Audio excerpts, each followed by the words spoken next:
ബാലാട്ടി cinema കഴിഞ്ഞതിന് ശേഷമാണ് പെറ്റ്സിനോട് സ്നേഹം വന്നത്? എനിക്ക് ഭയങ്കര പേടിയായിരുന്നു. ഞാൻ ഈ ബാലാട്ടിയിൽ അഭിനയിക്കണമെന്ന് വിചാരിച്ചിരുന്ന ആളല്ല.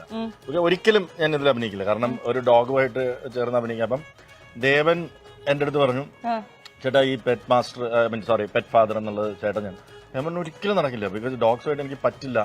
ദേവൻ എന്തിനത് പറഞ്ഞു എന്ന് ഞാൻ പിന്നെ അവസാനം സമ്മതിച്ചപ്പം ദേവൻ എന്നോട് പറഞ്ഞു, ചേട്ടാ ഒന്ന് ഒരു ട്രെയിനിങ് പോലെ.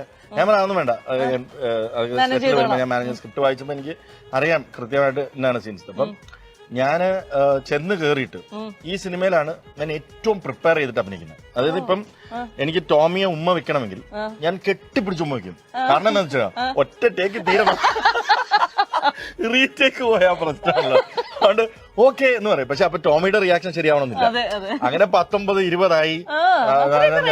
അതാണ് എനിക്ക് ദേവൻ എനിക്ക് മനസ്സിലായത് എന്തുകൊണ്ട് എന്നെ ഇതിൽ അഭിനയിപ്പിച്ചത്. കാരണം ഏറ്റവും കൂടുതൽ ഡോഗുമായിട്ട് സീൻസ് ഉള്ളത് എനിക്കാണ്. അപ്പോ വേറൊരു നടനെ വിളിച്ചിട്ട് അവിടെ നിർത്തിയാല് ഡയറക്ടർ ഒരു പച്ചത്തറി കേൾക്കും. ബിക്കോസ് പുള്ളി എത്ര കൊടുത്താലും ഡോഗിന്റെ റിയാക്ഷൻ ആണ് ദേവൻ. മാത്രമല്ല പ്രൊഡ്യൂസറും കൂടെ ആവുമ്പോഴത്തേക്കും അതൊന്നും പറയാൻ പറ്റില്ല.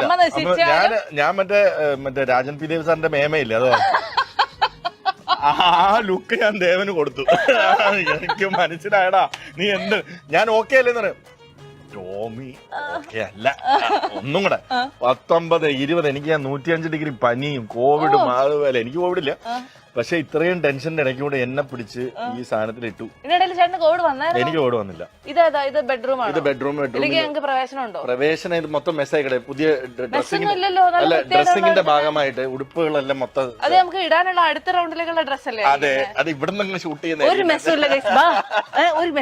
മൊത്തം കുളമായി കിടക്കാം. ചുമ്മാ ഇവിടുത്തെ ലൈറ്റ് ഇടേടാ. നല്ലൊരു ഭംഗിയുള്ള ബെഡ്റൂം. ഈ ബെഡ്റൂമിലേക്ക് വന്നു കഴിഞ്ഞാൽ ചേട്ടന്റെ ആക്സസറീസ് ഒക്കെ ഇരിക്കുന്നതുകൊണ്ട് എത്രമാത്രം ബ്രാൻഡ് കോൺഷ്യസ് ആണ് ചേട്ടൻ? ഞാൻ ആകെ ഒരു പെർഫ്യൂം കൊണ്ടിട്ട് മാത്രം, വേറെ ഒന്നും ഇവിടെ കാണാനില്ലല്ലോ. അതില്ല, കാണാനില്ല സത്യം. പിന്നെ ഉള്ളത് എന്തൊക്കെയാണെന്നറിയോ? മൂവ്, ഡെറ്റോള്, ഇതൊക്കെ സ്ഥിരമായിട്ട് ഷൂട്ട് ചെയ്യുന്ന, അല്ലാതെ വേറെ ഒരു സാധനവും ഇവിടെ ഇല്ല. കണ്ടു ഇവിടെ ഉള്ളത് മൂവ്, ഡെറ്റോള്.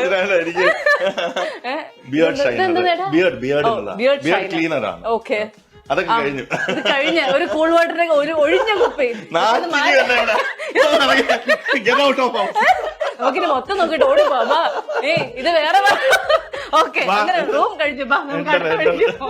ഇതാരാ വരച്ചെന്നേ? ഏതോ ആരോ വരച്ചതാ. അല്ല, ഇത് ഞാൻ പറഞ്ഞില്ലേ ടെമ്പററി, അതുകൊണ്ട് ഇവിടെ ഒന്നും വെച്ചിട്ടില്ല. നമ്മുടെ സാധനങ്ങളെല്ലാം ഗോഡൌണിൽ കിടക്കുക.